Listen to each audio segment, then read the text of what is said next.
Everyone welcome to Mathverse. Okay, ম্যাথের সমুদ্রে সবাইকে স্বাগত। তো আজকে আমরা এইচএসসির ম্যাথমেটিক্সের সবচাইতে আন্ডাররেটেড চ্যাপ্টারটা নিয়ে কথা বলবো। এই চ্যাপ্টারটা আসলে হচ্ছে মানে প্রত্যেকটা স্টুডেন্টের একটা ভয়ের কারণ।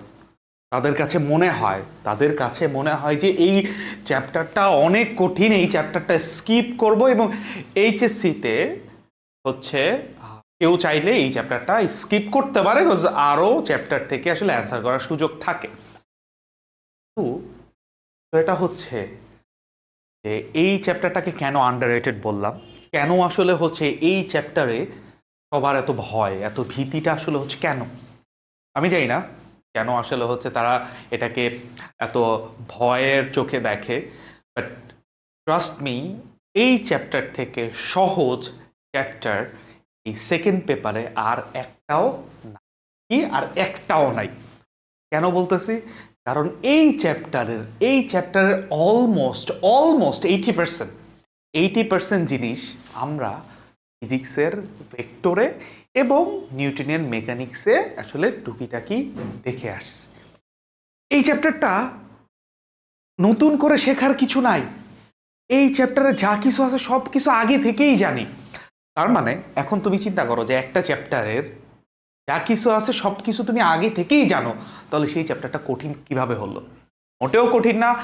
স্ট্যাটিক্স বা স্থিতিবিদ্যা এইটা অনেক সহজ চ্যাপ্টার, এবং আমি তোমাদেরকে আরো সহজভাবে এটাকে বুঝাই দেওয়ার চেষ্টা করব। তো স্ট্যাটিক্স নিয়ে এইটুকু বলা যায় যে জাস্ট এই স্ট্যাটিক্স থেকে, এই চ্যাপ্টার থেকে জাস্ট 40টা ম্যাথ অথবা 30টা, ধরো 30টা ম্যাথ কেউ যদি করে এইচএসসিতে, তার 100% কমন। তার মানে কি একটা চ্যাপ্টার থেকে 30টা ম্যাথ কি করা কোনো বিষয়? আরে সরল রেখে একটা চ্যাপ্টার যখন করি 30টার বেশি ম্যাথ করতে হয়। আমরা ডিফারেন্সিয়েশন যখন করি 30টা ম্যাথ করতে হয়। ইন্টিগ্রেশন যখন করি একটা চ্যাপ্টারে 40টা 50টা ম্যাথ করতে হয়। কিন্তু 100% কিন্তু তারপর আসলে হচ্ছে বলা যায় না যে কমন পড়বে কিনা। কিন্তু এই জায়গায় কি জাস্ট 30টা ম্যাথ করলে 100% কমন পড়ে যাবে এইচএসসিতে। এবং অ্যাডমিশনেও আসলে এই চ্যাপ্টারে থেকে বইয়ের ম্যাথগুলাই আসলে দিয়ে দেয়, ঘুরায়া পেঁচায়া অত বেশি একটা জটিল এই চ্যাপ্টারটা করে না। চ্যাপ্টারটা খুবই সহজ, আমরা এটাকে সহজভাবেই আসলে কি স্টার্ট করব। এখানে কঠিন কিছু নাই। যদি আগে থেকে ধারণা থাকে যে এই চ্যাপ্টারটা অনেক কঠিন, এই মাথা থেকে ওই জিনিসটা ঝেড়ে ফেলো যে এই চ্যাপ্টারটা সহজা, এই চ্যাপ্টারটা সোজা, এর কঠিন কিছু নাই। কেন বলতেছি? কারণ এর ম্যাক্সিমাম জিনিস আমরা ভেক্টরে পড়ে আসছি। একটু পরে যখন আমি পড়াবো তোমরা হাসবা, লিটারালি হাসবা যে এই জিনিসগুলো তো আমরা পড়েই আসছি, এটা কঠিন কি? কে বলছে কঠিন? জাস্ট একটু শুরু করতে হবে, এই হচ্ছে কথা। তো আমি আর কথা না বলে আমরা হচ্ছে স্ট্যাটিক্স বা স্থিতিবিদ্যা, মোস্ট আন্ডাররেটেড চ্যাপ্টার, এটা নিয়ে আসলে হচ্ছে আলোচনা শুরু করে দেব। তো স্ট্যাটিক্স বা স্থিতিবিদ্যা এইটা আসলে হচ্ছে মেকানিক্সেরই একটা পার্ট, মেকানিক্স বা বলবিদ্যা। এখন কথা হচ্ছে মেকানিক্স জিনিসটা কি। আমরা একটু মেকানিক্স জিনিসটা আসলে কি দেখি। গণিতের যে শাখায়, মানে গণিতের যে ব্রাঞ্চে বস্তুর স্থিতিশীল ও গতিশীল অবস্থা নিয়ে আলোচনা করা হয়, স্থিতিশীল ও গতিশীল অবস্থা নিয়ে আলোচনা করা হয়, সেটাকেই বলা হয় আসলে বলবিদ্যা বা বলবিজ্ঞান, বা ইংরেজিতে আমরা বলি আসলে মেকানিক্স। সিম্পল, মানে মেকানিক্সে স্থিতিশীল অবস্থা আর গতিশীল অবস্থা নিয়ে আসলে হচ্ছে কথা বলা হয়। আর এই স্থিতিশীল অবস্থাটা যেটা, সেটাই হচ্ছে স্ট্যাটিক্স, আর গতিশীল অবস্থাটা সেটাই হচ্ছে ডিনামিক্স। সেটা হচ্ছে আমরা দেখবো। তাহলে স্ট্যাটিক্স এটা আসলে হচ্ছে দুই প্রকার। একটা হচ্ছে মেকানিক্স এটা আসলে দুই প্রকার, একটা স্ট্যাটিক্স আর একটা হচ্ছে ডিনামিক্স বা স্থিতিবিদ্যা, আর এটা হচ্ছে গতিবিদ্যা। তো স্থিতিবিদ্যা এটা হচ্ছে আমাদের এইচএসসির 8.8 চ্যাপ্টার 8। এখানে আসলে হচ্ছে 3টা সাব চ্যাপ্টার আছে, 8.1, 8.2 and 8.3। আর ডিনামিক্সে হচ্ছে 9-9 সম্ভবত আসলে হচ্ছে 5টা চ্যাপ্টার আছে। যাই হোক, তো স্ট্যাটিক্স আর এই ডিনামিক্স আমরা হচ্ছে যদি এইটাকে এর বেসিসে আসলে হচ্ছে ডিভাইড করি, স্ট্যাটিক্সকে আমরা আসলে হচ্ছে দুইটা ভাগে ভাগ করতে পারি। একটা হচ্ছে সমবিন্দু বল বা কনকারেন্ট ফোর্স, আর একটা আসলে সমবিন্দু নয়, মানে যে বলটা আসলে হচ্ছে সমবিন্দু না। সমবিন্দু বল কি, সমবিন্দু বল না কোনটা, সেটা নিয়ে আমি একটু পরেই আলোচনা করতেছি। ঠিক একইভাবে ডিনামিক্স বা গতিবিদ্যা এটা আসলে হচ্ছে দুই প্রকার, একটা স্মৃতিবিদ্যা বা কিনেমেটিক্স, একটা হচ্ছে চলবিদ্যা বা কাইনেটিক্স। কারণ কিনেমেটিক্সে জাস্ট হচ্ছে বস্তুর গতিশীল অবস্থা নিয়েই কথা বলা হয়, আর কাইনেটিক্সে হচ্ছে গতির কারণ, মানে বল প্রয়োগের ফলে যে বস্তুটা গতিশীল হয়েছে সেই জিনিসগুলো নিয়ে আলোচনা করা হয়। ঠিক আছে, সবই হচ্ছে আমরা ধারাবাহিকভাবে শিখবো। আমরা যখন আমাদের যে চ্যাপ্টারটা আছে গণিতের সমতলে বস্তু কণার গতি, সেখানে আমরা এই ডিনামিক্স নিয়ে আলোচনা করব। আর এখন আমাদের মেইন আলোচনা হচ্ছে স্ট্যাটিক্স বা স্থিতিবিদ্যা। ওকে, সো প্রথমেই আসি হচ্ছে শুরু করার আগে যে বলের ক্রিয়াবিন্দু। বলের ক্রিয়াবিন্দু জিনিসটা আসলে কি? নাম শুনে কি বুঝতেছো? ক্রিয়াবিন্দু মানে কি? যেই বিন্দুতে ক্রিয়া করা হয়, তাই না? ক্রিয়াবিন্দু মানেটা কি? কথাটা কি? ক্রিয়াবিন্দু মানে কি? যেই বিন্দুতে ক্রিয়া করা হয়। কি ক্রিয়া মানে কি? ফোর্স অ্যাপ্লাই করা হয়। ক্রিয়া মানে কি? বল প্রয়োগ করা হয়েছে। তার মানে কোন একটা বস্তুর যেই পয়েন্টে ফোর্স অ্যাপ্লাই করা হয় সেটাই হচ্ছে কি তার ক্রিয়াবিন্দু।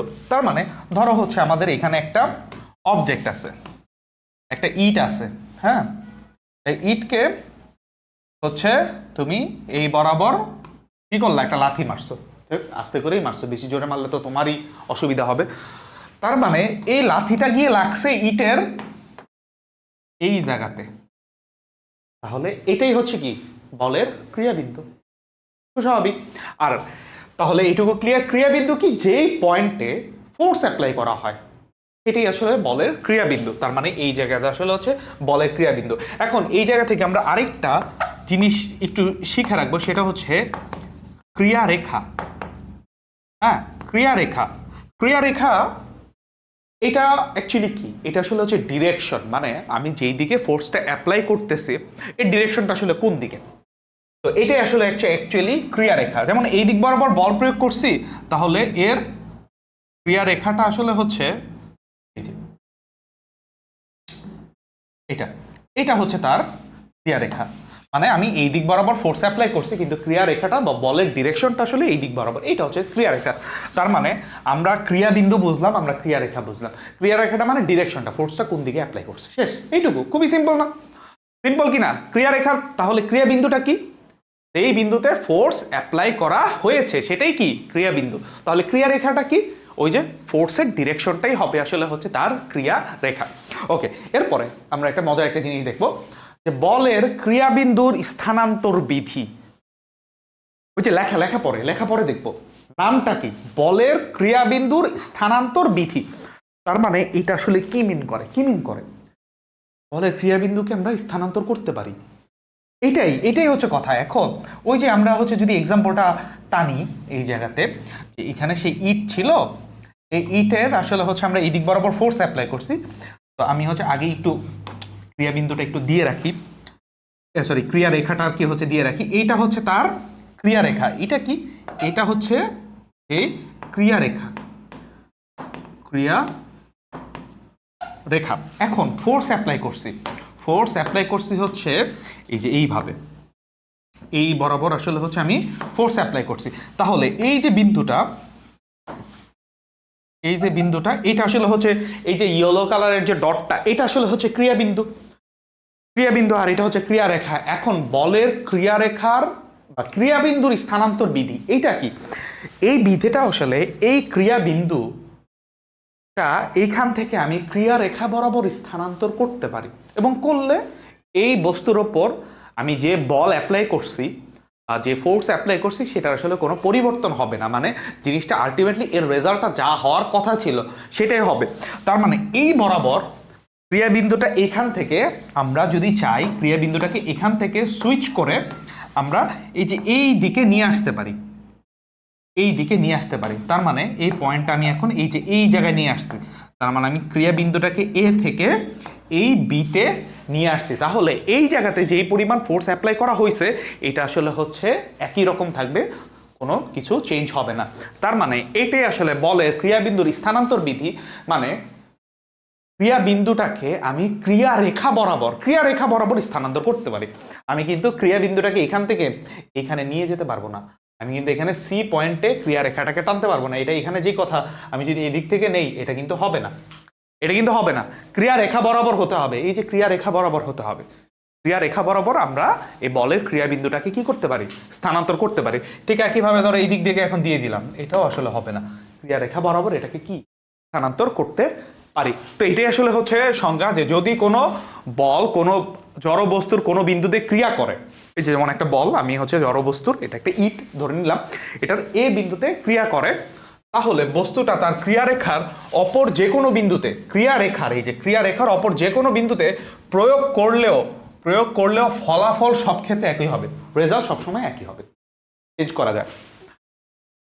একই হবে যদি প্রয়োগ বিন্দুটি জড় বস্তুর সাথে দৃঢ়ভাবে যুক্ত থাকে, মানে হচ্ছে যে প্রয়োগ যে বিন্দুটা, মানে হচ্ছে যে বিন্দুতে আসলে হচ্ছে বল প্রয়োগ করা হয়েছে সেটা আসলে জড় বস্তুর সাথে দৃঢ়ভাবে আটকে আছে, যদি এরকম থাকে তাহলে আসলে হচ্ছে কোনো কিছু চেঞ্জ হবে না। তার মানে এটা বুঝতে পারলাম যে বলের ক্রিয়াবিন্দুর স্থানান্তর বিধি জিনিসটা আসলে কি। ওকে, এই জিনিসগুলো কি, এই জিনিসগুলো লাগবে, খুব সিম্পল জিনিস, খুবই সিম্পল জিনিস। তার মানে আমি আবার রিক্যাপ করি, কি করছি, কি পড়লাম এই পর্যন্ত। ক্রিয়াবিন্দুটা কি, যেই পয়েন্টে ফোর্স অ্যাপ্লাই করা হয়, ক্রিয়ারেখাটাই ওই যে ফোর্সের ডিরেকশনটা আসলে কোন দিকে গেছে। এবং আরেকটা কি শিখলাম, ক্রিয়াবিন্দুটাকে আমরা স্থানান্তর করতে পারি কি, ক্রিয়ারেখা বরাবর। ওকে, এখন আসি হচ্ছে সমবিন্দু বল, যেটা হচ্ছে আমরা স্ট্যাটিক্সকে দুইটা পার্টে ডিভাইড করছি, একটা হচ্ছে সমবিন্দু বল আর একটা সমবিন্দু বল না, নয় মানে হচ্ছে যেটা আসলে সমবিন্দু বল না এটা।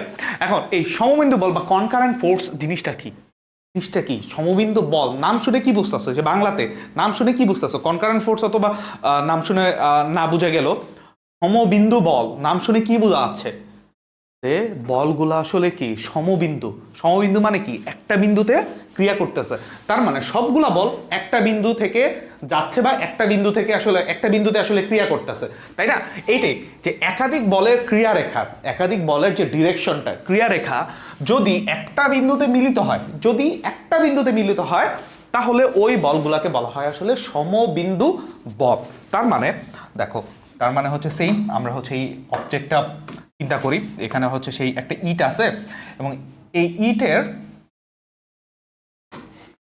আমরা এখান থেকে এই দিকে হচ্ছে এর একটা ফোর্স অ্যাপ্লাই করলাম, হ্যাঁ, এই দিক বরাবর একটা ফোর্স অ্যাপ্লাই করলাম এবং এই দিক বরাবর একটা ফোর্স অ্যাপ্লাই করলাম।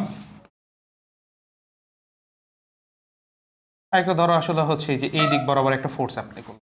দেখো এখানে আসলে হচ্ছে চারটা বল, হচ্ছে F1, F2, F3 এবং F4। এটা আসলে কি একটা বিন্দুতেই আসলে ক্রিয়া করতেছে না, এই বিন্দুতে এদের আসলে হচ্ছে ক্রিয়ারেখা একটা বিন্দুতে মিলিত হয়েছে, এই যে ডিরেকশন, সবগুলো ডিরেকশন আসলে একটা বিন্দুতে মিলিত হয়েছে বা একটা বিন্দু থেকে যাচ্ছে বলে মনে হচ্ছে। তাহলে সবগুলা বলে ক্রিয়ারেখা যদি একটা বিন্দুতে মিলিত হয় তাহলে সেটাকে বলবো হচ্ছে আমরা সমবিন্দু বল। তাহলে এই বলটা আসলে হচ্ছে সমবিন্দু বল বা কনকারেন্ট ফোর্স। ক্লিয়ার? এইটুকু সমবিন্দু বল জিনিসটা কি ক্লিয়ার? এই সমবিন্দু বলের উপর বেস করে কিন্তু আমাদের দুইটা চ্যাপ্টার, 8.1, 8.2। আচ্ছা, সমবিন্দু বল তো স্যার বুঝলাম, তাহলে কোন বলটা সমবিন্দু হবে না, ধরো এটা হচ্ছে একটা স্টিক, ধরো একটা লাঠি, এর এই দিক বরাবর আমরা একটা ফোর্স অ্যাপ্লাই করছি, ঠিক একইভাবে এই দিক বরাবর আরেকটা ফোর্স অ্যাপ্লাই করছি। এই দুইটা বলের ক্রিয়ারেখা কিন্তু দুই দিকে, এবং দুইটা আসলে কি একটা বিন্দুতে, ক্রিয়ারেখা কিন্তু একটা বিন্দুতে মিলিত হয় নাই। তাহলে কি হচ্ছে, তাহলে এই জায়গাতে এই দুইটা বলের ক্রিয়ারেখা হচ্ছে এক বিন্দুতে মিলিত যেহেতু হয় নাই, তার মানে এই বলটাকে বলবো হচ্ছে আমরা সমবিন্দু বল নয়। নয় মানে আসলে হচ্ছে না, ঠিক আছে, নয় মানে আসলে হচ্ছে না। ক্লিয়ার? তো হচ্ছে এটা হচ্ছে মাথায় রাখতে হবে। তার মানে সমবিন্দু বলে সবগুলা বল একটা বিন্দুতে মিলিত হয়েছে, আর সমবিন্দু বল যেগুলা না সেগুলা কি আসলে একটা বিন্দুতে মিলিত হয় না, আলাদা আলাদা ভাবে আছে। ওকে, ফোর্স কিন্তু আমরা এইভাবে অ্যাপ্লাই করতে পারি। ওকে, তাহলে এটা গেল হচ্ছে সমবিন্দু বল কি, আরেকটা হচ্ছে সমবিন্দু বল না কি, এটা হচ্ছে আমরা বুঝে গেছি। আমাদের থিওরি এই তো ম্যাক্সিমামটা কভার হয়ে গেছে, তাই না? বুঝতে পারছি, ম্যাক্সিমাম থিওরি কিন্তু কি আমাদের কভার হয়ে গেছে। তো এখন আসি হচ্ছে একাধিক বলের ক্রিয়ায় সম্ভাব্য কিছু ঘটনা, মানে একটা অবজেক্টের ওপর আমি যদি একাধিক বল অ্যাপ্লাই করি তাহলে কি টাইপের সিনারিও ঘটতে পারে, এটা অলরেডি তোমরা জানো, তারপর আমরা একটু আলোচনা করতেছি। কি আছে, যে একটা বস্তুর ওপর, এই যে একটু আগে হচ্ছে দেখলাম যে এই যে একটা বস্তুর ওপর এটা একটা বস্তুর ওপর আমরা একাধিক বল অ্যাপ্লাই করছি, এখানে একাধিক বল অ্যাপ্লাই করছি, তাহলে এদের লব্ধিটা, এই যে অনেকগুলো বল অ্যাপ্লাই করছে, তাহলে এই ক্ষেত্রে এদের লব্ধিটা কি জিরো নাও হতে পারে, মানে লব্ধির একটা মান থাকতে পারে। ওই জিনিসটাই যে বলগুলোর লব্ধি অশূন্য হতে পারে, মানে লব্ধির একটা মান আছে। ধরো এখানে হচ্ছে আমি অ্যাপ্লাই করলাম 10 20 30 40 নিউটন, লব্ধি ধরো আসলো হচ্ছে 25 নিউটন। তার মানে কি লব্ধিটা আসলে অশূন্য না, অশূন্য নাও হতে পারে, কোনো সমস্যা নাই। তার মানে একাধিক বলের বেলায় একটা লব্ধির একটা মান থাকতে পারে, এটাই কন্ডিশন যে বলগুলোর লব্ধি অশূন্য হতে পারে। অশূন্য মানে যেটা শূন্য না। হ্যাঁ, আরেকটা কন্ডিশন কি, বলগুলোর লব্ধি শূন্য হতে পারে, তাই না? শূন্য তো হতে পারে, আমরা কিন্তু দেখছি, আমরা যখন ফিজিক্সের ভেক্টর করছি দেখছি অনেক জায়গায় আসলে হচ্ছে লব্ধি জিরো হয়েছে। ওকে, বলগুলোর লব্ধি শূন্য হতে পারে, শূন্য হতে পারে। এখন এই জায়গাতে হচ্ছে এই লাইনটা অনেক বেশি ইম্পর্টেন্ট। যদি শূন্য হয়, যদি শূন্য হয়, এই সমবিন্দু বলের ক্ষেত্রে এইটাকে ভারসাম্য বা সাম্যাবস্থা বলে। এই কথাটা ভেরি ভেরি ইম্পর্টেন্ট, যে সমবিন্দু বলের বেলায়, সমবিন্দু বলের বেলায় যদি লব্ধিটা জিরো হয়, তাহলে ওইটাকে আসলে সাম্যাবস্থা বলে, ভারসাম্য বলে। মানে হচ্ছে বস্তুটা, ধরো একটা বস্তুর ওপর, এই যে চিন্তা করো, এই একটা বস্তু এইটা এইভাবে আছে, এদিক থেকে যদি আমি হচ্ছে ফোর্স অ্যাপ্লাই করি 10 নিউটন, ধরো এখানে আমি হচ্ছে 10 নিউটন ফোর্স অ্যাপ্লাই করলাম, তাহলে কি বস্তুটা এই দিকে গতিশীল হবে, তার এই দিকে আসলে ত্বরণ সৃষ্টি হবে, তাই তো? এটা তো আমরা জানি।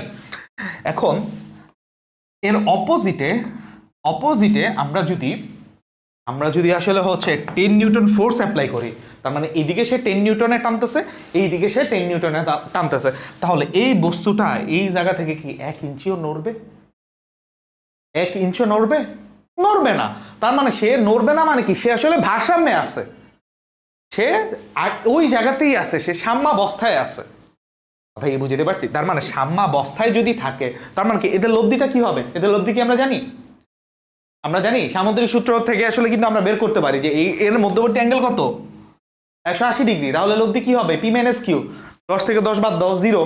তার মানে কি লব্ধি 0 যদি হয়, এবং এই বলটা কিন্তু সমবিন্দু বল, দুই সাইডে আসলে হচ্ছে কি, মানে একটা সেম জায়গা থেকে আসলে হচ্ছে দুই দিকে ফোর্স অ্যাপ্লাই করা হয়েছে। এই সমবিন্দু বলের বেলায় লব্ধিটা যদি 0 হয়, বস্তুটা কি থাকবে তাহলে? ভারসাম্যে থাকবে বা সাম্যাবস্থায় থাকবে। ক্লিয়ার এইটুকু স্যার? একদমই ক্লিয়ার, খুবই ইজি জিনিস, এবং এটা ইম্পর্টেন্ট। এরপরে 3 নাম্বার কন্ডিশন দেখো কি আছে, বলগুলোর লব্ধি শূন্য হতে পারে। ওকে, বুঝলাম শূন্য হতে পারে, তবে বলগুলো ভারসাম্যে থাকবে না। মানে এই লাইনটা হচ্ছে ইম্পর্টেন্ট, যে শূন্য হতে পারে কিন্তু সে ভারসাম্যে থাকবে না, অর্থাৎ বস্তুটার মধ্যে ঘূর্ণন প্রবণতা কি সৃষ্টি হবে, ঘূর্ণন প্রবণতা সৃষ্টি হবে। এটা আসলে কি মিন করে? এটা মিন করে হচ্ছে ওই যে আমরা একটা এক্সাম্পল দেখি এখানে, দেখো এই হচ্ছে আমাদের একটা স্টিক, এই স্টিকে কি বলছিলাম, যে ধরো এই দিক বরাবর আমরা হচ্ছে একটা ফোর্স অ্যাপ্লাই করতেছি, এই দিক বরাবরও হচ্ছে একটা ফোর্স অ্যাপ্লাই করতেছি। দেখো এই ফোর্সটা 10 নিউটন, এই ফোর্সটা 10 নিউটন, এই দিকেও ফোর্সটা আসলে হচ্ছে 10 নিউটন। তাহলে এদের লব্ধি উপরের দিকে 10 নিউটন, নিচের দিকেও 10 নিউটন, বুঝলি? জাস্ট লাইক এটার মতো, ডানে বামে, এটা উপর নিচে, উপরে 10 নিউটন, নিচেও 10 নিউটন। লব্ধি কি হবে? 0 হবে, দুইটা তো বিপরীত দিকে। লব্ধি 0, এটা লব্ধি 0, এতে কোনো সন্দেহ নাই। কিন্তু এই বস্তুটা কি হবে? এটা কিন্তু এই যে এইভাবে রোটেট হবে, এভাবে আসলে ঘুরতে থাকবে, অথবা এইভাবেও তুমি দিতে পারো, ইচ্ছা যে কোনো ভাবে তুমি এটাকে এন্টি ক্লকওয়াইজ ডিরেকশনেও ঘোরাতে পারো, ক্লকওয়াইজ ডিরেকশনেও ঘোরাতে পারো, এটা নিয়ে আমাদের মাথা ব্যথা নেই। বাট এখানে কি হয়েছে, এখানে কিন্তু বস্তুটা কি ভারসাম্যে নাই, সে স্টেবল নাই, বস্তুটা কি ঘুরতেছে, বস্তুটা কি ঘুরতেছে। তার মানে এটা মাথায় রাখতে হবে, যে এইটা মাথায় রাখতে হবে, এটা কই থেকে আসলো,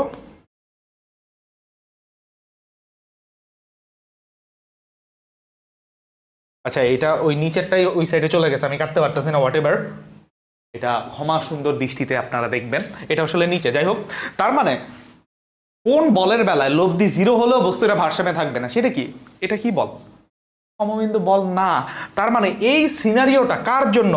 এই যে এই সিনারিওটা আসলে হচ্ছে যারা সমবিন্দু বল নয়, যারা সমবিন্দু বল নয়। তার মানে যায় যে একটা অবজেক্টের ওপর যদি আমি হচ্ছে সমবিন্দু বল প্রয়োগ করি এবং লব্ধি যদি 0 হয় তাহলে ভারসাম্যে থাকবে, আর বলগুলা যদি সমবিন্দু না হয় তাহলে লব্ধি 0 হবে, কিন্তু বস্তুটার মধ্যে একটা ঘূর্ণন প্রবণতা সৃষ্টি হবে। ঘূর্ণন প্রবণতা সৃষ্টি হবে মানে সে আসলে হচ্ছে ঘুরতে চাইবে। কথা কি বুঝতে পারছে? এটুকু ক্লিয়ার? ওকে, এখন প্রবণতাটা আসলে হচ্ছে কেন বলছি ঘুরবেই যে এটা কিন্তু হচ্ছে ওইভাবে আসলে বলা যায় না, একটা প্রবণতা সৃষ্টি হতে পারে। কেন?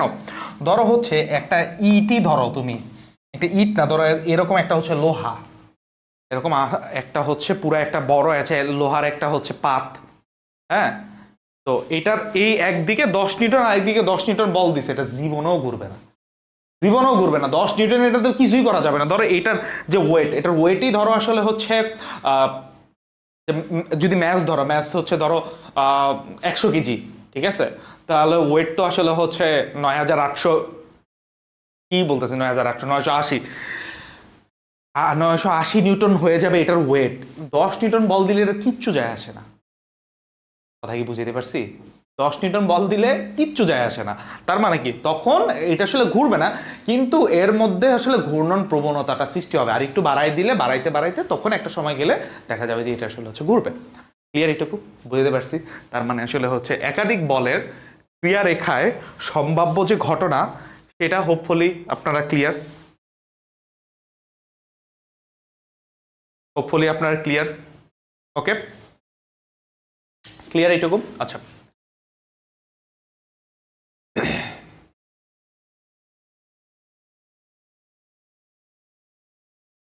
এখন আমরা চলে যাই হচ্ছে বলের সামান্তরিক সূত্র।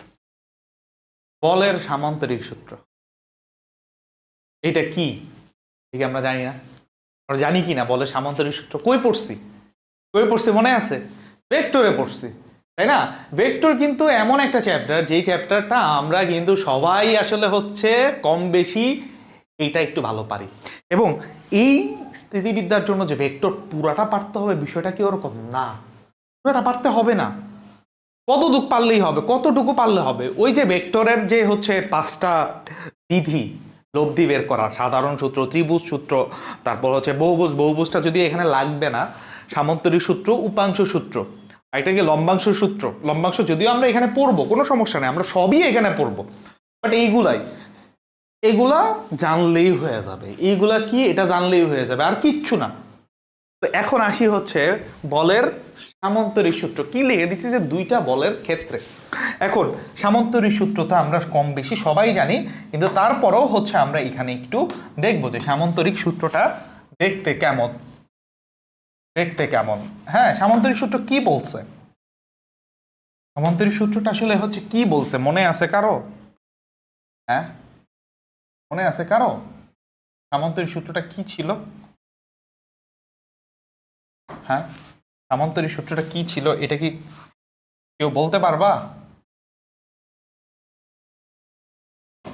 সামান্তরিক সূত্রটা কি ছিল? যে হচ্ছে আমি যদি বলি যে দুইটা বল, এইদিকে একটা পি বল, এইদিকে একটা কিউ বল, এবং এদের মধ্যবর্তী কোণ যদি আলফা হয়, এদের মধ্যবর্তী কোণ যদি আলফা হয়, তাহলে এই পি আর কিউ নিয়ে আমরা যদি একটা সামান্তরিক ড্র করি বা সামান্তরিক বানাই, তাহলে ওই সামান্তরিকের কর্ণ ওই দুইটা ভেক্টরের লব্ধি নির্দেশ করে।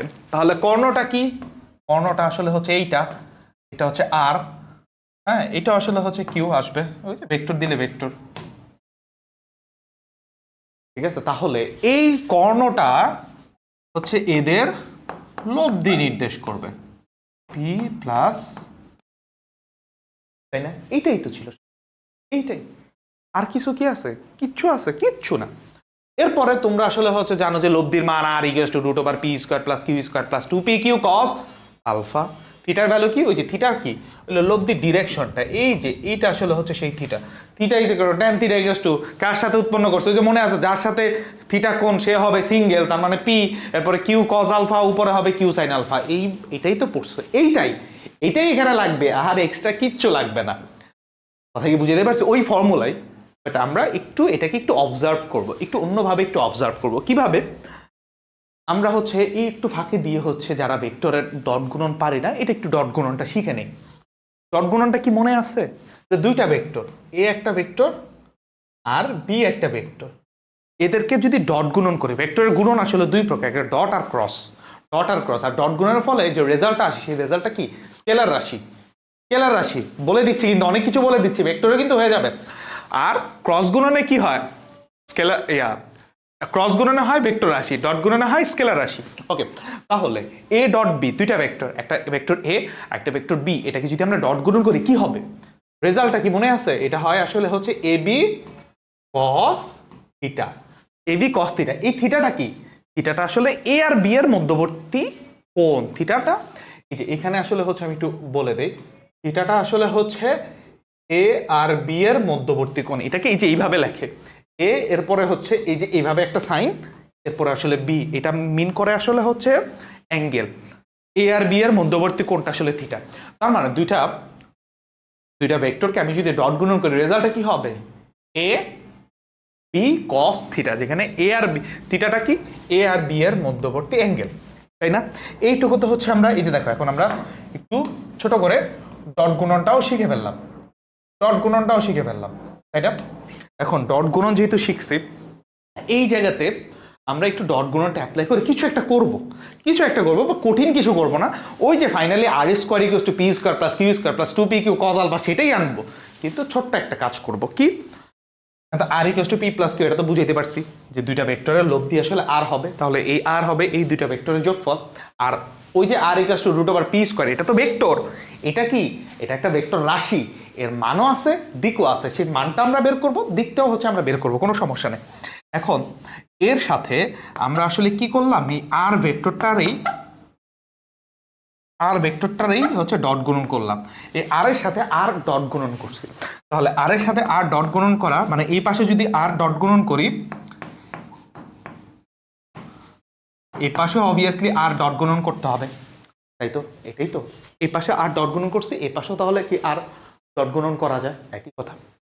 তাহলে কি দাঁড়াচ্ছে, আর ডট আর, আচ্ছা আরেকটা লাইন লিখি, পরে এটাতে আসতেছি, আর ডট আর, তাহলে এইটাকে কি লেখা যায়, পি প্লাস কিউ ডট, এই আর এর পরিবর্তে আমি কিন্তু আবার পি প্লাস কিউ লিখতে পারি,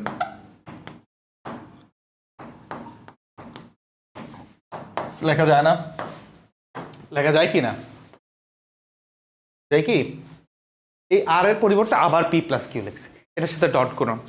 এখন আসি হচ্ছে এই যে এই থিওরিটা, এ ডট বি মানে এ বি কস থিটা, এখানে থিটাটা আসলে এ আর বি এর মধ্যবর্তী অ্যাঙ্গেল। তাহলে এখন দেখো এই যে আর ডট আর, এটা কি হবে, আর ডট আর কি হবে, এটা তোমরা বলো তো কি হবে, আর ডট আর, আমি তো ভুলে গেছি কি লিখবো, আর ডট আর তাহলে কি লেখা যায়, আর ডট আর মানে কি লেখা যায়, কি মনে পড়তেছে না তো আমার, কি লেখা যায়, বলো বলো কি লেখা যায়, আর ইন্টু আর, ওই যে এ বি, ওই আর ইন্টু আর ওইভাবে লিখতে পারো, অথবা ডিরেক্টলি ধরো আর আর, ওই যে এ, এটারে ধরো চিন্তা করো এ, আর এটারে চিন্তা করো বি, তাহলে এ বি কস থিটা না, ধরো আর ইন্টু আর, এরপরে কি হবে কস অ্যাঙ্গেলটা, আর এর মধ্যবর্তী অ্যাঙ্গেল কত, আর এর মধ্যবর্তী অ্যাঙ্গেলটা কত হবে, ঠিক আছে, মানে আর ঠিক আছে, বলতে গেলে একটু মানে কেমন লাগে, ঠিক আছে, আর এবং আর এর মধ্যবর্তী অ্যাঙ্গেল কত হবে, 0 ডিগ্রি, কেন, কারণ দুইটা কি আছে, একই দিকে আছে, তার মানে এই অ্যাঙ্গেল হচ্ছে 0 ডিগ্রি, ক্লিয়ার এইটুকু।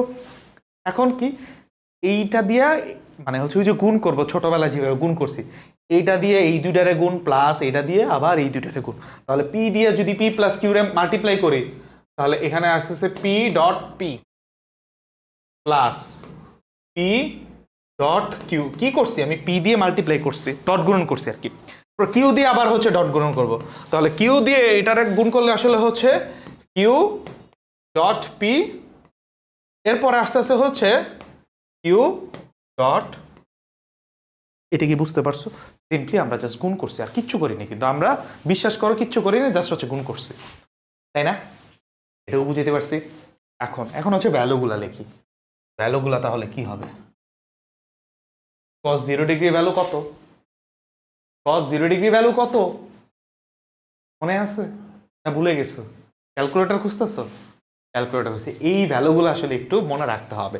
সাইন 0 থেকে বা হচ্ছে যে কোনো সাইন কস ট্যান 0 থেকে 90 পর্যন্ত ভ্যালুটা একটু কষ্ট করে মুখস্থ রাখবে। এটার জন্য ক্যালকুলেটর চাপার কোনো দরকার নাই, ঠিক আছে? cos 0 ডিগ্রি ভ্যালু কত? 1। cos 0 ডিগ্রি ভ্যালু হচ্ছে 1, এটা মাথায় রাখতে হবে। তাহলে cos 0 ডিগ্রি এটার ভ্যালু হচ্ছে 1। আর আর এবং আর এটাকে যদি আমরা মাল্টিপ্লাই করি কি হবে? কি হবে স্যার? এইদিকে ফোকাস, এইদিকে। আর এবং আর কে মাল্টিপ্লাই করলে কি হবে? R square. এই তো হয়ে গেল, এই তো বুঝে গেছো আর কি। এখন সিম্পলি দেখো পি ডট পি, তাহলে এটা কি হবে? আর ডট আর যদি আর স্কোয়ার হয়, পি ডট পি এটা কি হবে? আর স্কোয়ার না, কি হবে? P square. এই তো P square plus plus P dot Q এটা রাখি পি ডট কিউ এটাকে রাখলাম প্লাস কিউ ডট পি। আচ্ছা, পি ডট কিউ মানে কি? পি কিউ কস থিটা, মধ্যবর্তী অ্যাঙ্গেল হচ্ছে থিটা হোক, হোয়াট এভার ইট ইজ। আর কিউ ডট পি, আচ্ছা এখানে এ ডট পি মানে এ B cos theta. B dot A যদি আমি বলতাম এটা কি হইতো? এটা হতো B A cos theta. B A cos theta, A B cos theta যেই কথা, বি এ কস থিটা কি বিপরীত কিছু? বিপরীত কিছু না। তাহলে কি এ ডট বি যেই কথা, বি ডট এও একই কথা। তার মানে কি? তার মানে হচ্ছে ভেক্টরের ডট গুণন বিনিময় সূত্র মেনে চলে। আরেকটা জিনিস আমরা দেখে গেলাম ভেক্টরের, আরো একটা জিনিস শিখে গেলাম, আগে থেকেই জানি আবার নতুন করে দেখলাম আর কি। এই তার মানে ভেক্টর দুইটা বিনিময় সূত্র মেনে চলে, মানে ডট গুণনটা বিনিময় সূত্র মেনে চলে। তার মানে এ ডট বি যেই কথা, বি ডট এ একই কথা। তার মানে পি ডট কিউ যেই কথা, কিউ ডট পি একই কথা, কোনো ডিফারেন্ট কিছু না। তার মানে এখানে পি ডট কিউ আছে, এখানে কিউ ডট পি আছে। তাহলে এই দুইটাকে আমরা লিখতে পারি এইভাবে, একবারেই লিখে দিচ্ছি। আহারে এটা বারবার কেন আসে? Plus 2 into P dot Q. এইটুকু বুঝতে পারছি স্যার, এইটুকু বুঝতে পারছি। এরপরে কিউ ডট কিউ এটা কি হবে? Q square. শেষ। আমাদের যেটা প্রুফ করার দরকার ছিল আমরা সেটা প্রুফ করে ফেলছি।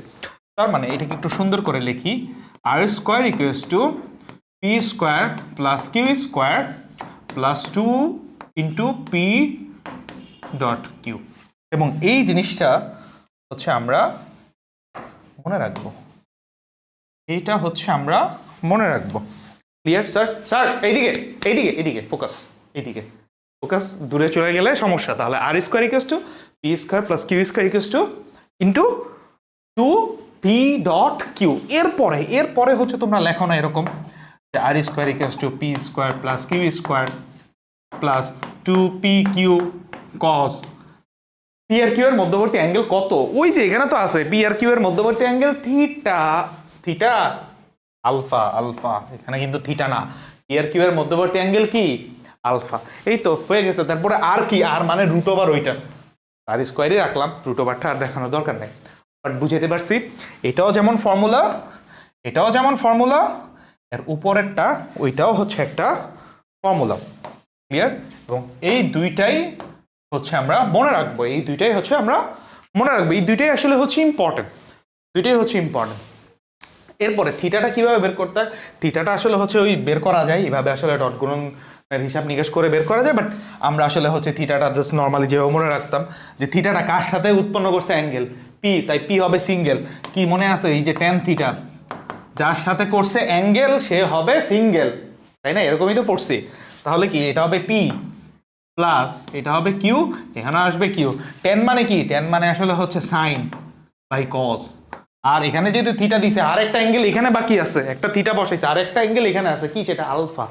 তাহলে এটা হবে আলফা, এটা হবে আলফা। এটার প্রুফটা আর দেখাইলাম না, বাট এটা আমরা জানি, তাই না? এটা আমরা জানি, আবার না জানলে এখন জেনে নিলাম। ওকে, দুইটা অবজারভেশন লব্ধি বের করার ক্ষেত্রে, P square plus Q square plus 2 into P dot Q. এরপরে তো এইটা তো আমরা এমনিই পারবো, এটা বুঝলে এটা এমনিই পারবো। এটা কেন দেখাইলাম? যে এত সময় নিয়ে দুইটা বলের লব্ধিটা, সামান্তরিক সূত্র দুইটা বলের ক্ষেত্রে এটা কেন দেখাইলাম, আর দুইটা বলের লব্ধিটা, এটার আমাদের একটা অবজারভেশন আছে। আমরা হচ্ছে এরপরে দেখবো যে তিনটা বলের বেলায় কি হয়, তিনটা বলের ক্ষেত্রে লব্ধিটা কি হবে। ধরে নাও এরকম সিনারিও যে এইটার উপর এই দিক বরাবর একটা বল অ্যাপ্লাই করছে হচ্ছে পি, এই দিক বরাবর একটা বল অ্যাপ্লাই করছে হচ্ছে কিউ, আর ধরো এই দিক বরাবর একটা বল অ্যাপ্লাই করছে হচ্ছে আর, এবং এদের লব্ধিটা আসলে হচ্ছে টি, এদের লব্ধিটা আসলে হচ্ছে টি, এই টিটা আসলে কি, আসলে হচ্ছে লব্ধি। তাহলে এই লব্ধিটা আমরা কিন্তু খুব সহজেই বের করে ফেলতে পারি, ঠিক আছে। এখানে আসলে কি হবে, যে লব্ধিটা হবে কি, লব্ধি ভেক্টরটা হবে যতগুলা ভেক্টর আছে সবগুলা ভেক্টরের যোগফল, লব্ধি ভেক্টরটা হবে যতগুলা ভেক্টর আছে সবগুলা ভেক্টরের যোগফল। এরপরে এটাকে আবার সেই একই প্রসেস ডট গুণন করলে আমরা একটা ইন্টারেস্টিং জিনিস পাই। ইন্টারেস্টিং জিনিসটা আমরা এইখানে আসলে হচ্ছে লিখে দিতে পারি যে টি স্কোয়ার ইকুয়ালস টু, ওই যে এর আগেরটার সাথে মিলাবো কিভাবে, দেখো P square plus Q square plus 2 into P dot Q ছিল, মানে যেই দুইটা বল সেই দুইটা বলের স্কোয়ার, এরপরে পি ডট কিউ, ঠিক একইভাবে এটা দুই তো মনে হচ্ছে না, এটা অন্য কিছু লাগতেছে। টি স্কোয়ার ইকুয়ালস টু, এটারও ওই একই প্রসেস ডট গুণন করে এই টি এর সাথে টি, P plus Q plus R dot P plus Q plus R, একইভাবে করলে আমরা একটা জিনিস পাই, সেটা হচ্ছে আমরা ডিরেক্টলি লিখে দিচ্ছি। বল আছে তিনটা, তাহলে এটা হবে আসলে হচ্ছে P square plus Q square plus R square, তিনটা বলের স্কোয়ার। এরপরে দেখো এর আগে ছিল হচ্ছে 2 into P dot Q, 2 into P dot Q, sir এইদিকে 2 ইন্টু পি ডট কিউ। এখন এই জায়গাতে বল আছে কয়টা, জায়গাতে বল একটা আসলে হচ্ছে পি কিউ আর, যখন দুইটা বল ছিল তখন কম্বিনেশনটা পি আর কিউ এর মধ্যেই সীমাবদ্ধ ছিল, কিন্তু যখন তিনটা বল, তখন এইখানে তিনটা বলকে আমরা কতভাবে ডট গুণন করতে পারি, ডট গুণন পি ডট কিউ যেই কথা, কিউ ডট পি একই কথা, কতভাবে করা যায়, একটা আসলে এই দুইটাকে নিয়ে একটা সেট পি আর Q, Q R P K নিয়ে আরেকটা সেট, আরেকটা কি, আরেকটা আসলে এই যে পি আর আর কে নিয়ে হচ্ছে আরেকটা সেট, তাই না। তার মানে এখানে ডট গুণন হতে পারে একটা পি আর কিউ এর একটা ডট গুণন, লিখতেছি, আরেকটা কি কিউ আর আর এর একটা ডট গুণন, আরেকটা কি আর আর পি এর একটা ডট গুণন, মানে এই ডট গুণনের কম্বিনেশনটা এই তিন রকমের হতে পারে। সবার আগে সেই দুই বসায় দাও, তিনটা বলের ক্ষেত্রে লব্ধির ভ্যালু জাস্ট এই ফর্মুলাটা। এরপরে তোমার সেই মধ্যবর্তী অ্যাঙ্গেলগুলা যদি দেয়া থাকে, আরে লেখাটা উপরে চলে গেছে, আচ্ছা ঠিক আছে, এরপরে তোমার যদি সেই মধ্যবর্তী অ্যাঙ্গেলগুলো দেয়া থাকে খুব ইজিলি আসলে হচ্ছে আমরা এখানে বের করতে পারবো। এটা আসলে কি লব্ধির মান, এটা কিন্তু আসলে হচ্ছে স্যার আসলে হচ্ছে লব্ধির মান।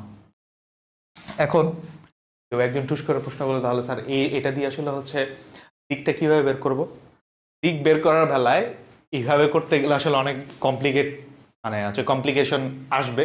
তো দিক যদি আসলে আসে তো সেই ক্ষেত্রে আমরা আসলে লম্বাংশ সূত্রটায় আসলে বেশি প্রেফার করবো, আমরা সেখানে যাব। বাট লব্ধির মান যদি বের করতে বলে এই ফর্মুলাতে খুব দ্রুত আসলে হচ্ছে লব্ধির মান বের করা যায়। তিনটা না, তোমার যদি চারটা থাকতো, চারটা বল, ধরো হচ্ছে যদি চারটা বল হতো, চারটি বল, এটা দিয়ে জাস্ট আমরা আসলে হচ্ছে কি লব্ধির মানটা দেখতেছি, আসলে হচ্ছে লব্ধির দিকটা আমরা এটা দিয়ে দেখবো না, এটা দিয়ে করতে গেলে ওই যে ওইভাবে ভেঙে করতে গেলে আসলে অনেক জটিল হয়ে যাবে, ওই জটিলতা আমরা হচ্ছে অন্যভাবে করব, এটা যেহেতু জটিল হয়ে যাবে আমরা সেটা লম্বাংশ উপপাদ্য দিয়ে আসলে হচ্ছে করবো। চারটা বল, ধরো চারটা বল, একটা P Q R S, P Q R S, এদের লব্ধি তাহলে কি হবে, এদের লব্ধি ধরো টি, তাহলে টি স্কোয়ার কি হবে, খুব সহজে খুব easily P square plus Q square plus R square plus S square plus চারটার মধ্যে কম্বিনেশন কিভাবে হবে, একটা কি P Q, P dot Q, আরেকটা কি পি কিউ পি আর, মানে পি দিয়া আগে হচ্ছে খেলাটা সারো, এরপরে কি পিএস, পিএস, এরপরে কি কিউ আর কিউএস, কিউআর এর সাথে 2, এরপরে কি কিউএস প্লাস, এরপরে কি আরএস। এইভাবে চারটা বলের বেলা আসলে এটা দিয়ে খুব সহজে বের করা যায়, বাট চারটা পাঁচটা যদি হয় এইভাবে করাটাও আসলে হচ্ছে কমপ্লিকেটেড হয়ে যাবে, তো সেগুলোর জন্য হচ্ছে ম্যাথমেটিশিয়ানরা আরো সহজ একটা ফর্মুলা তারা বানাইছে, লম্বাংশ উপপাদ্য দিয়ে 4টা বলক 5টা বলক 10টা বলক সব চুটকি মারলেই হয়ে যাবে। ঠিক আছে, বুঝতে পারছি, মানে স্ন্যাপ আর কি। তো এইটা হচ্ছে 3টা বলের বেলায় আমরা জাস্ট এটা মনে রাখবো, এটা আসলে হচ্ছে কয়েকটা ম্যাথে এটা ডিরেক্টলি অ্যাপ্লাই করলে ম্যাথটা তাড়াতাড়ি করা যায়, লম্বাংশ দিয়েও করতে পারবো, কোনো সমস্যা নেই, বাট এটা জাস্ট হচ্ছে মাথায় রাখবে। এই গেল হচ্ছে 3টা বলের বেলায় সামান্তরিক সূত্র। তা আসলে হচ্ছে মানে বলের সামান্তরিক সূত্র 3টা বলের বেলায় আসলে কি রকমের হয়ে থাকে। এরপরে বলের সামান্তরিক সূত্রে কিছু অনুসিদ্ধান্ত দেখব। এটা আসলে হচ্ছে জাস্ট আমরা এখানে কথা বলবো দুটি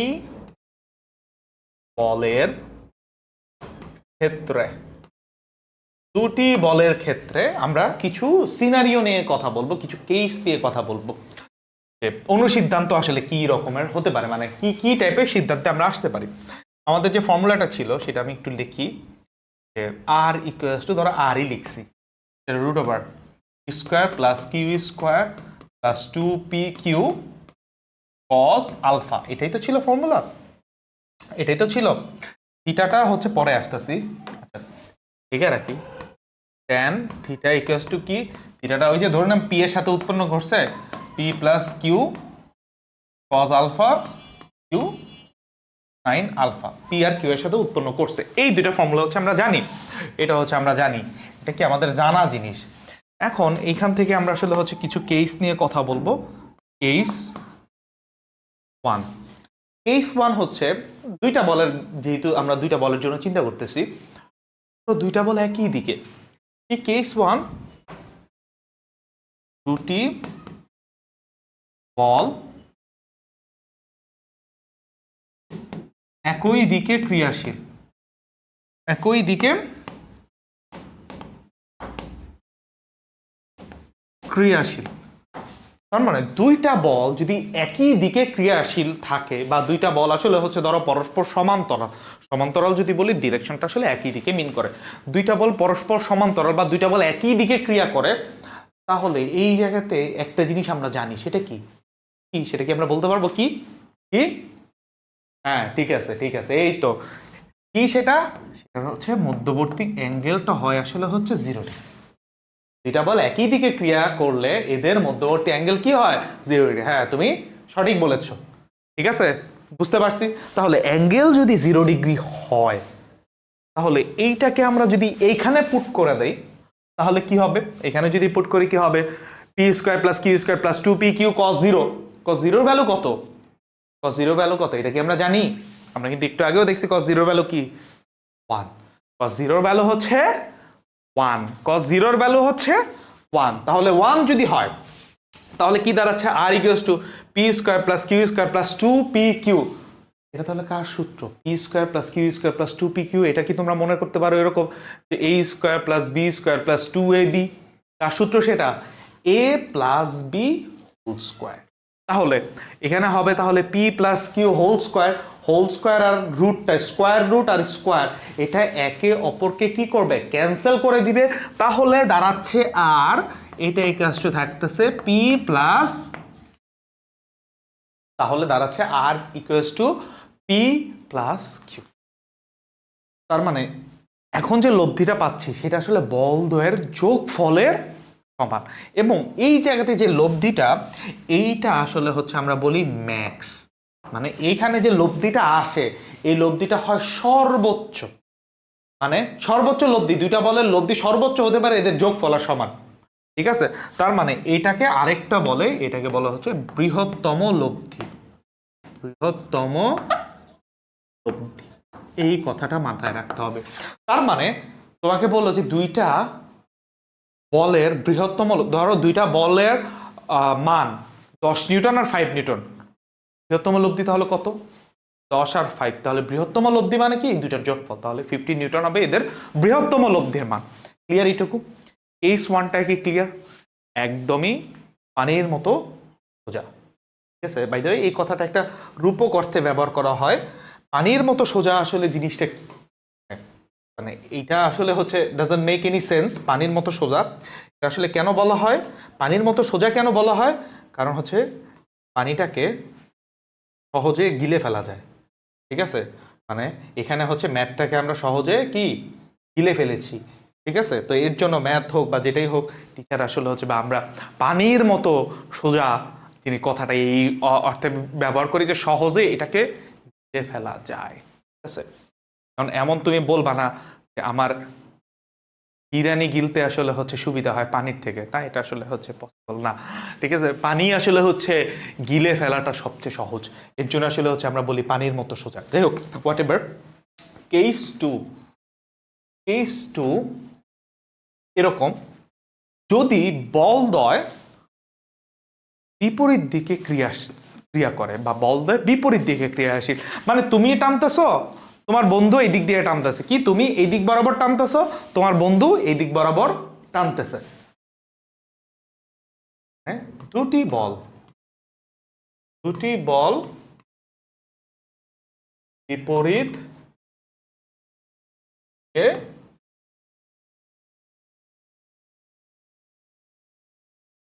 ক্রিয়াশীল, দুইটা বল বিপরীত দিকে ক্রিয়াশীল। ক্যান ইউ ইমাজিন জিনিসটা আসলে কি, যে এইখানে হচ্ছে একজন আছে, তাকে হচ্ছে এখানে আরেকজন টানতেছে, এইখানে আরেকজন টানতেছে, তাহলে সে এখন কোন দিকে যাবে, সে ওর কাছে যাবে, কার কাছে যাবে, সে আসলে দুইজনেই যেহেতু টানতেছে, ও আসলে হচ্ছে কোনো দিকেই যেতে পারবে না, ও ওই জায়গাতে আসলে হচ্ছে স্থির থাকবে।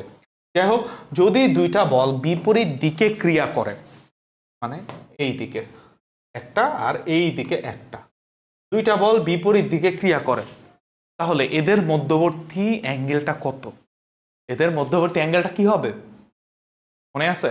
আমরা কিন্তু ভেক্টরের মধ্যবর্তী অ্যাঙ্গেল কিন্তু বের করাটা আসলে শিখছি, যে ধরো এইটা একটা ভেক্টর, হ্যাঁ, এটা আসলে হচ্ছে তার ইনিশিয়াল পয়েন্ট বা আদি বিন্দু, এটা আসলে হচ্ছে শেষ বিন্দু, তার মানে দুইটা ভেক্টরের মধ্যবর্তী কোণ আমরা ওইভাবে বের করতে পারি যদি আদি বিন্দু গুলো আসলে হচ্ছে একটা বিন্দুতে মিলিত হয়, অথবা শেষ বিন্দুটা আসলে একটা বিন্দুতে মিলিত হয়। ওই শেষ বিন্দু যেই কথা ওইটার পরে শিফট করে আমরা আদি বিন্দুতে নিয়ে আসি, তার মানে ইনিশিয়াল পয়েন্ট হচ্ছে যদি সেম হয়, বা এই ইনিশিয়াল পয়েন্ট সেম হওয়া মানেই কিন্তু সমবিন্দু, তার মানে দুইটা বল যদি সমবিন্দু বল হয়, তাহলে এদের মধ্যবর্তী অ্যাঙ্গেলটাই হবে ওই ভেক্টর দুইটার মধ্যবর্তী অ্যাঙ্গেল। তার মানে এটা এই দিক বরাবর টানতেছে, এটা এই দিক বরাবর টানতেছে, দুইটা বল আসলে সমবিন্দু বল, তাহলে এদের মধ্যবর্তী অ্যাঙ্গেল কত, এদের মধ্যবর্তী অ্যাঙ্গেল কত, এইটা কি বলতে পারবো আমরা? এদের মধ্যবর্তী অ্যাঙ্গেল হচ্ছে 180, এদের মধ্যবর্তী অ্যাঙ্গেল হচ্ছে 180 ডিগ্রি। তাহলে এই 180 যদি আমরা এখানে বসাই, P square plus Q square plus 2পি কিউ কজ 180, এর ভ্যালু কি হবে? এখন তো ক্যালকুলেটর লাগবে, ক্যালকুলেটর এই যে খুলে ফেলছি, বাট অ্যাকচুয়ালি এই জায়গাতেও ক্যালকুলেটর লাগবে না। কেন বলতেছি সেটা, এটা হচ্ছে যদিও এই চ্যাপ্টারের জিনিস না, বাট একটু শর্ট করে বলতেছি, এই জিনিসগুলো একটু মাথায় রাখলেই হয়ে যাবে। কি, এটা তো চতুর্ভাগ 4টা, এখন তুমি চিন্তা করো যে এটা আমি একটু শর্ট করে বলতেছি, মানে কেন এগুলোর জন্য তুমি বারবার ক্যালকুলেটর চাপবা, এটা আসলে হচ্ছে খুবই অড লাগে। কজ 0 ডিগ্রি ভ্যালু, 0 ডিগ্রি যখন বলবে তখন এই যে এই ইয়েলো লাইনটা এই দিক বরাবর এখানে আসলে হচ্ছে 0 ডিগ্রি, তার মানে এই দিকে কি আসতেছে ভ্যালুটা, কজের ভ্যালুটা 1, মানে এটা আবার আচ্ছা এটা তো তোমরা আবার পরে বুঝবে যে স্যার হচ্ছে 0⁻0 লেখা রাখছে 1, তার মানে এ যদি আসলে হচ্ছে 0 ডিগ্রি হয়, এটা তো আসলে হচ্ছে থিটা ইকুয়ালস টু 0 ডিগ্রি, তার মানে এখানে আসলে হচ্ছে cos 0 ডিগ্রি হচ্ছে 1। এখন যখন আমি বলবো হচ্ছে 180 ডিগ্রি, তখন আসলে কোথায় গেছে, এই যে এই দিক বরাবর গেছে 180 ডিগ্রি, কারণ এখান থেকে এইটুকু তো 180 ডিগ্রি। এখন 180 ডিগ্রিতে সে যখন গেছে, তখন সে কোন চতুর্ভাগে চলে গেছে? দ্বিতীয় চতুর্ভাগে। দ্বিতীয় চতুর্ভাগে কস কি? নেগেটিভ, তাই এটা যদি +1 হয় এই পাশে হবে -1, এই পাশে হবে -1, কিন্তু সাইনের বেলায় তুমি চিন্তা করো, সাইন 0 ডিগ্রি ভ্যালু কত? 0। 180 ডিগ্রি ভ্যালু কত? দ্বিতীয় চতুর্ভাগে সাইন কি? পজিটিভ, কারণ 0 পজিটিভ হোক আর নেগেটিভ হোক 0 তো 0ই, ঠিক আছে। ঠিক একইভাবে সাইন 90 ডিগ্রি ভ্যালু কত?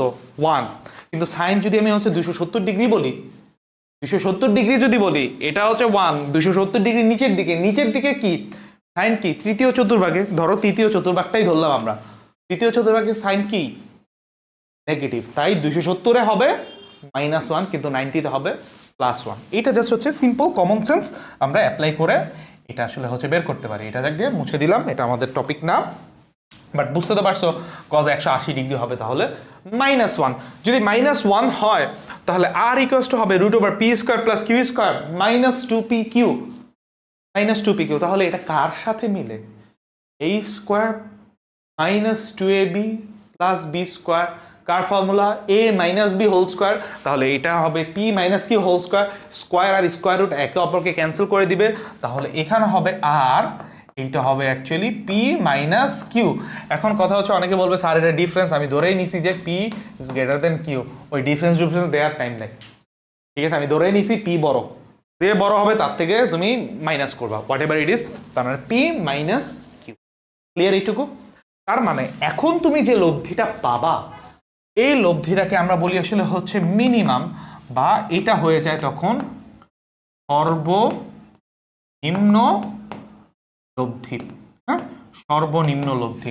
আমি খুবই মানে স্লোলি আসলে হচ্ছে তোমাদের বুঝাচ্ছি যে এই পর্যন্ত ভিডিওতে আসলে হচ্ছে তোমরা যখন দেখবা তোমাদের কাছে মনে হতে পারে যে না দীর্ঘ সময় আসলে চলে গেছে, বাট আমরা জিনিসটা আসলে হচ্ছে সহজভাবে শিখবো। যেহেতু তোমরা ধরে নিছো যে স্ট্যাটিক্স অনেক কঠিন, বাট এখন পর্যন্ত আমরা কিন্তু কঠিন কিছুই পাইনি, সবগুলা জানাশোনার মধ্যে, এবং ভবিষ্যতে আমরা কঠিন কিছু পাবো না, সবই সোজা। এর জন্য আর কি হচ্ছে খুবই সফটলি আস্তে আস্তে আমরা এটাকে পড়তেছি, ঠিক আছে?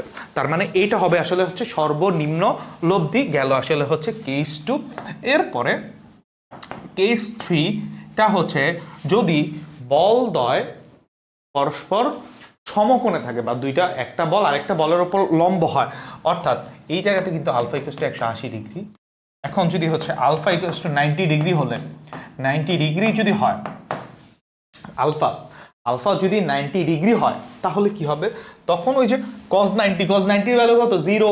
cos 90 হচ্ছে 0, তাহলে r হবে অ্যাকচুয়ালি √p² + q² বা r² = p² + q², simply Pythagoras, এটা আর কিছুই না, পিথাগোরাস।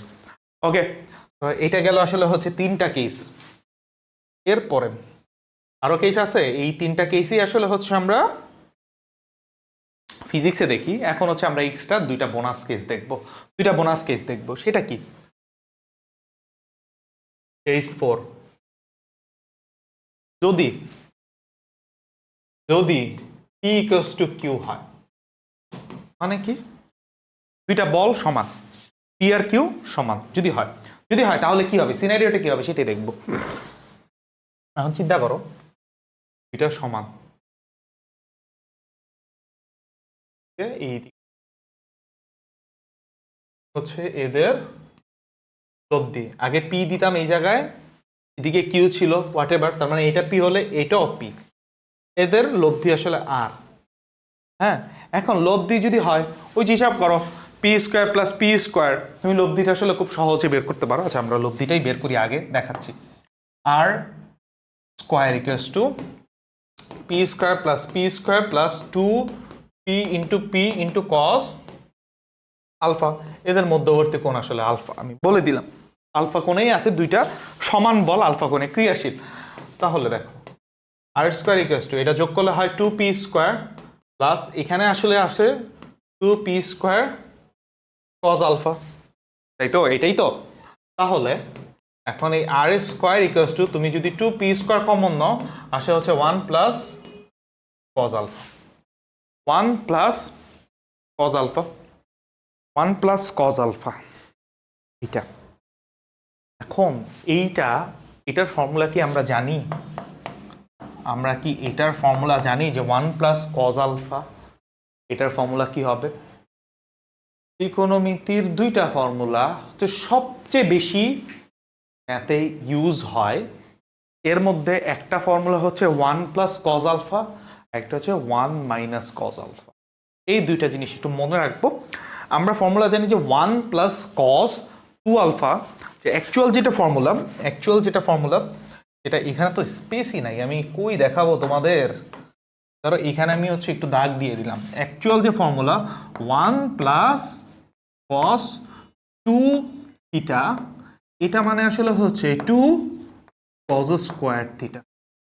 1 প্লাস cos 2 থিটা মানে 2 cos স্কয়ার থিটা, আরেকটা হচ্ছে 1 মাইনাস cos 2 থিটা মানে আসলে হচ্ছে 2 sin স্কয়ার থিটা। এই দুটাই অ্যাকচুয়াল ফর্মুলা, এবং এই দুটা ফর্মুলা হচ্ছে সবচেয়ে বেশি ইউজ হয়, এটা মাথায় রাখবে, সবচেয়ে বেশি বহুবার আসবে এতেও আসলে হচ্ছে যখন করতেছো তখন দেখবা যে এই দুটা ফর্মুলা বহুবার আসছে, কোটি কোটি বার এই ফর্মুলা হচ্ছে ব্যবহার করতে হবে, এবং কোটি কোটি বার গিয়ে আসলে পোলাপাইনদের বলতে হয় কেন যে আসলে তোমরা এটা মুখস্থ করতে পারো না, আমি জানি না, কিছু জিনিস মুখস্থ করা উচিত।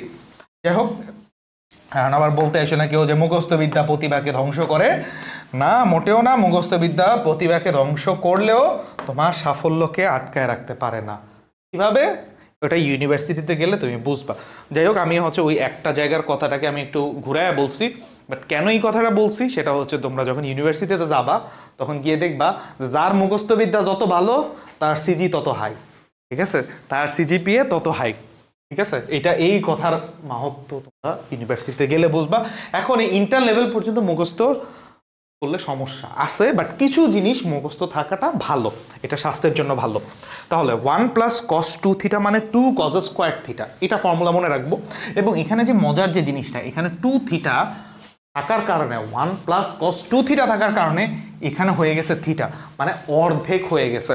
ঠিক এখানে প্লাস থাকার কারণে cos, মাইনাস থাকার কারণে হচ্ছে সাইন, ঠিক 2 থিটা থাকার কারণে এখানে হয়ে গেছে আসলে হচ্ছে থিটা। তাহলে তুমি এখন চিন্তা করো যে 1 প্লাস cos আলফা, তাহলে এটা কি লিখতে পারি? 1 প্লাস cos, cos এর পর যেটা থাকবে স্কোয়ারে গেলে সেটা অর্ধেক হয়ে যাবে, তার মানে এখানে আলফা আছে, স্কোয়ারে গেলে সেটা কি হয়ে যাবে? Alpha by 2। তাহলে এটা হবে 2p স্কোয়ার ইন্টু এটা হবে আসলে হচ্ছে 2 cos স্কোয়ার আলফা বাই, তার মানে এখানে দাঁড়াচ্ছে আসলে হচ্ছে r square equals to 4p square cos square alpha by 2 সবই স্কোয়ার। তার মানে এখন জাস্ট আর এইটা হবে আসলে হচ্ছে ওই যে স্কোয়ার রুট সব উঠাই দিলে হয় 2p cos আলফা বাই 2।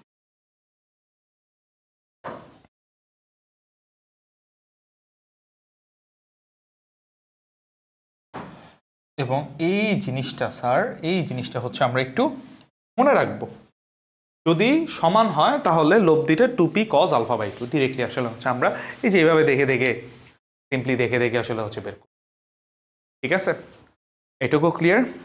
ওকে, তো এখন আরেকটা ইম্পর্টেন্ট জিনিস এই জায়গায় আসলে থিটাটা আমি বললাম যে ধরি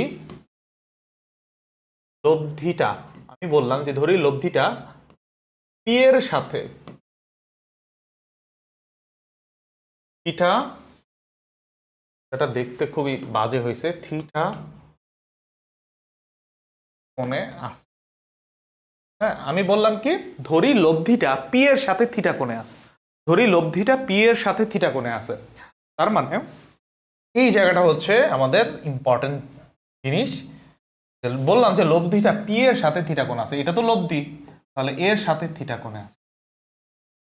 এখন পি তো এই জায়গায় আছে, এই জায়গায় আছে, তো ওরে থিটা দিলে ওই থিটায় কি দোষ করছে, তাই না? আমি তো বলি না যে কোন থিটা, নিচের থিটা না নিচের পি না উপরের পি, এটা কি বলছি? আমি বলছি যে লব্ধিটা পি এর সাথে থিটা কোণ উৎপন্ন করছে, তার মানে তুমি যদি ওরে দাও থিটা, তো ও কি দোষ করছে? ও তো কোনো পাপ করে নাই, তার মানে ওরেও তো তোমার আসলে হচ্ছে থিটা দেয়া উচিত, তাই না? উচিত কি না? কারণ ও তো পি, ও পি, ওরে তুমি থিটা দিছো, ওরে দিবা না, এটা তো আসলে যায় না কিছু না, এটা তো দেয়াই নেই। তার মানে কি? তার মানে এই জায়গাতে তুমি একটা জিনিস বুঝতেছো যে আমি যদি বলি যে লব্ধিটা পি এর সাথে থিটা কোণ উৎপন্ন করছে, যদি দুইটা সমান বল হয়, তার মানে alpha equals to theta by 2, alpha equals to কি? Theta by 2। তার মানে এই জায়গা থেকে আমরা খুব sorry, alpha equals to 2 theta, 2 theta, দুইটা থিটা বাই 2 কেন বললাম? আলফা ইকুয়ালস টু 2 থিটা আর থিটা ইকুয়ালস টু তাহলে আলফা বাই 2। এইটা আসলে হচ্ছে ইম্পর্টেন্ট জিনিস, যে দুইটা সমান বল, দুইটা যদি সমান বল আলফা কোণে ক্রিয়া করে তাহলে লব্ধির দিকটা হবে হচ্ছে যে আলফা কোণটা তার অর্ধেক, এখানে থিটা ইকুয়ালস টু কি? আলফা বাই 2, আর আলফা হচ্ছে 2 theta, theta equals to alpha by 2। এই জিনিসটা হচ্ছে আমরা মাথায় রাখবো। এটার জন্য হচ্ছে আমার ওই প্রুফের দরকার নেই, আমরা জাস্ট সিম্পলি এটাকে কি করতে পারি, মাথায় রাখতে পারি। ক্লিয়ার? এই 4টা কেস ক্লিয়ার। এরপরে কি বলছিলাম যে বোনাস 2টা কেস দিব, ঠিক আছে, 2টা কেস বোনাস দিব। আরেকটা কেস, আচ্ছা আরেকটা কেস, এইটা সাদা কেন আসলি, এটা হচ্ছে আমি একটু ব্যাকগ্রাউন্ডটা একটু নীল করে ফেলি, কারণ নীল না হলে ভালো লাগে না। হোয়াটএভার। এখন যদি আসি, এখন আসি কোথায়, হ্যাঁ এরপরে এইটা হচ্ছে আমি একটু ডিলিট করে দিচ্ছি, একটু দুঃখিত। হ্যাঁ এটা, এরপরে আসি হচ্ছে কেস 5। কেস 5টা অনেক ইম্পর্টেন্ট একটা কেস, ঠিক আছে। কেস 5টা কি, কেস 5টা দেখো কিচ্ছু বলবো না, বলবো আসলে হচ্ছে লব্ধিটা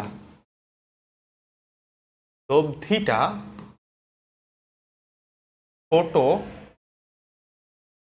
আরে ছোট বানানটা ছোট হয়ে গেছে, লব্ধিটা ছোট বলের সাথে 90 ডিগ্রি কোণে থাকলে, লব্ধিটা ছোট বলের সাথে 90 ডিগ্রি কোণে থাকলে, ছোট বল আর কিচ্ছু না, কি বলছি, লব্ধিটা ছোট বলের সাথে 90 ডিগ্রি কোণে থাকলে। বাই দ্য ওয়ে একটা জিনিস মাথা রাখবা, যে লব্ধিটা সবসময় বড় বলের দিকে হেলে থাকে, এই জিনিসটা মাথা রাখবে, যে লব্ধিটা যে কোনো একটা ভেক্টরের, দুইটা ভেক্টরের লব্ধি, দুইটা ভেক্টর নিয়ে বলি, লব্ধিটা সবসময় যেই বলটা বড় সেই বড় বলের দিকে হচ্ছে হেলে থাকে, বেশি হেলে থাকবে। এখন এখানে বলছি যে লব্ধিটা ছোট বলের সাথে 90 ডিগ্রি কোণে আছে, তার মানে সে বড় বলের খুবই কাছাকাছি আছে, ছোট বলের সাথে 90 ডিগ্রি কোণে আছে। এবং আমি ধরছি আসলে হচ্ছে এখানে P is greater than Q, আমরা এটাই ধরে রাখছি যে P is greater than Q, মানে পিটা বড়। তাহলে এখানে ডায়াগ্রামটা কি হবে, ডায়াগ্রামটা ইম্পর্টেন্ট, ডায়াগ্রামটা ভেরি ভেরি ইম্পর্টেন্ট। আমরা ডায়াগ্রামটা দেখি, এই হচ্ছে একটা বল, ছোট বল, এর দিকে আসলে হচ্ছে লব্ধি, ছোট বল হচ্ছে লং সাইজে বড় হয়ে গেছে না, ছোট বলকে আমরা ছোটই করে দেই, রাখলাম।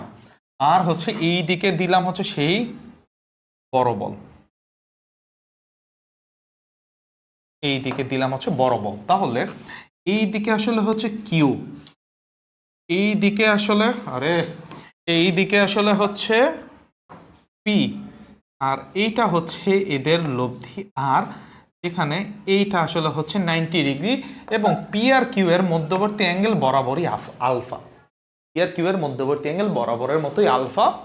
এখানে যে সিনারিওটা এটা, যে লব্ধিটা ছোট বলের সাথে 90 ডিগ্রি কোণে আছে, যদি 90 ডিগ্রি কোণে থাকে তখন এদেরকে আমরা যদি নিয়ে হচ্ছে একটা সামান্তরিক বানাই, সামান্তরিকটা কাইন্ড অফ এই যে এরকম হবে, ওকে।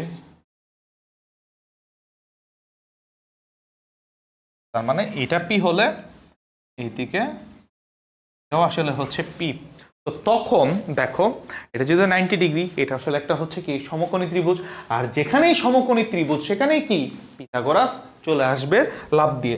তাহলে এটা হবে P square equals to R square plus Q square. এটা কি বুঝতে পারছি? P square equals to R square plus Q square, এটা কি বুঝছো কিভাবে আসছে?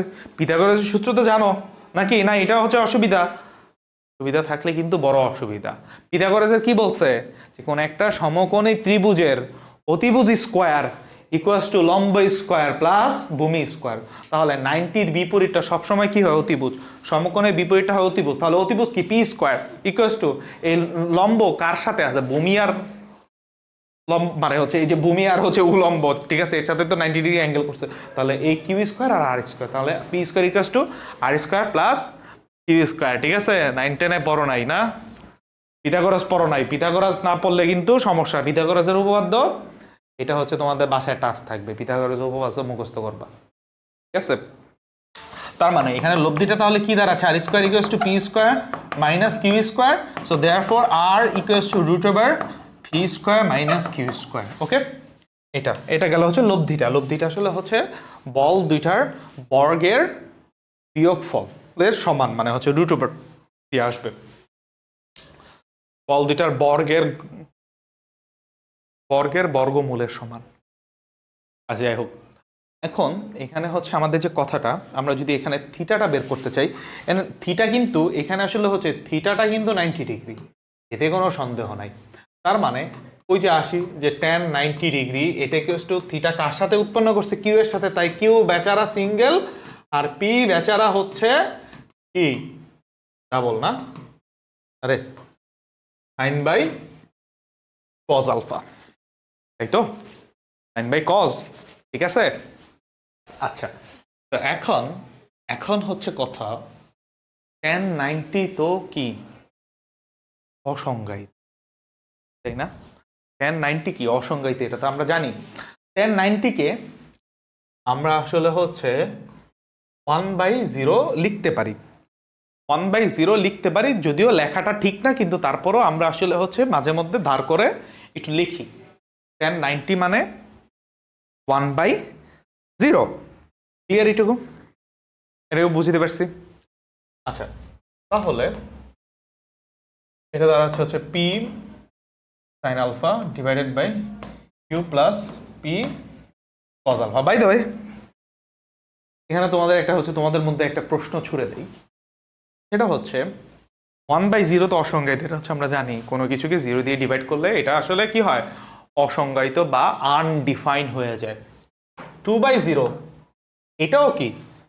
এটাও তো অসংজ্ঞায়িত, তাই না? 2/0 এটাও অসংজ্ঞায়িত। তাহলে আমরা কি tan 90 কে 2/0 লিখতে পারবো? 2/0 লিখতে পারবো? এটা হচ্ছে তোমাদের মধ্যে একটা প্রশ্ন, এটা হচ্ছে তোমরা আমাকে হচ্ছে জানাবা কমেন্ট করে যে tan 90 তো অসংজ্ঞায়িত, এটাকে হচ্ছে আমরা 1/0 লিখি, 2/0 তো অসংজ্ঞায়িত, তাহলে tan 90 কে কি আমরা 2/0 লিখতে পারবো কিনা, এটা হচ্ছে তোমরা আমাকে জানাবা।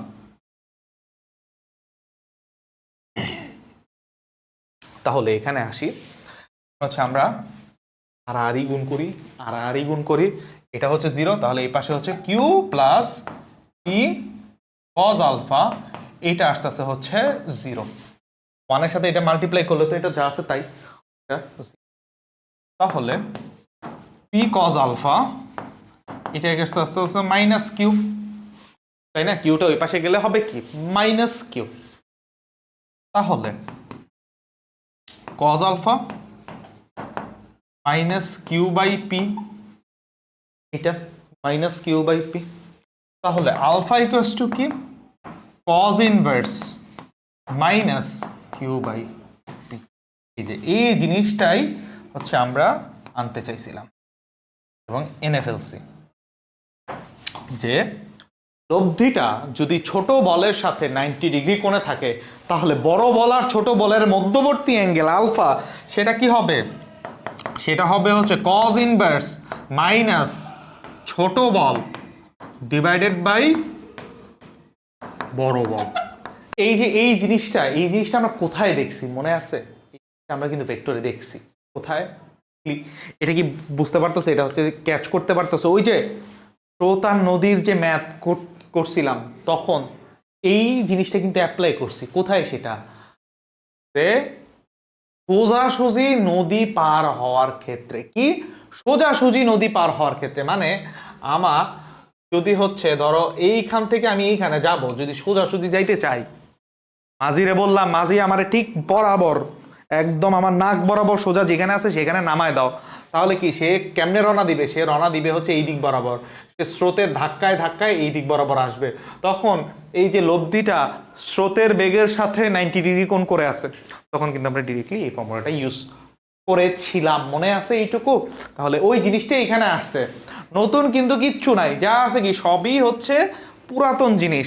তো এইটা গেল হচ্ছে আমাদের স্ট্যাটিক্সের মোটামুটি ফার্স্ট যে চ্যাপ্টারটা আছে, সেই চ্যাপ্টারটার জন্য যা যা থিওরি দরকার ছিল সেই সবগুলাই হচ্ছে আমরা দেখছি।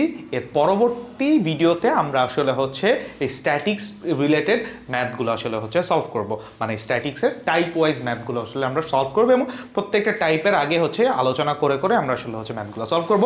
হোপফুলি আমি আবারও বলতেছি, স্ট্যাটিক্স কিন্তু খুবই ইজি, তোমরা কিন্তু মোটেও আসলে স্ট্যাটিক্স নিয়ে ভয় পাও না, ঠিক আছে? ভয় পাওয়ার কিচ্ছু নাই। দেখো এখন পর্যন্ত আমরা যা দেখছি, আমরা কি নতুন কিছু দেখছি? নতুন কিছু দেখছি, কঠিন কিছু দেখছি? কঠিন কিছু নাই, এইগুলাই তো আছে, সবই পুরাতন জিনিস, আগেই পড়ে আসছি। এইগুলা হচ্ছে আমাদের থাকবে। তো আশা করি এই লেকচার সিরিজটা তোমরা অনেক বেশি এনজয় করবা, এবং এইটা থেকে বা এটা কমপ্লিট করলে আমি এইটুকু বলতে পারি এইচএসসিতে তোমাদের স্ট্যাটিক্সে 100% কমন পড়বে, এবং অ্যাডমিশনও তোমরা এই স্ট্যাটিক্স থেকে ভালো কিছু একটা করবা। ঠিক আছে, তাহলে আজকের মতো এখানেই, আল্লাহ হাফেজ।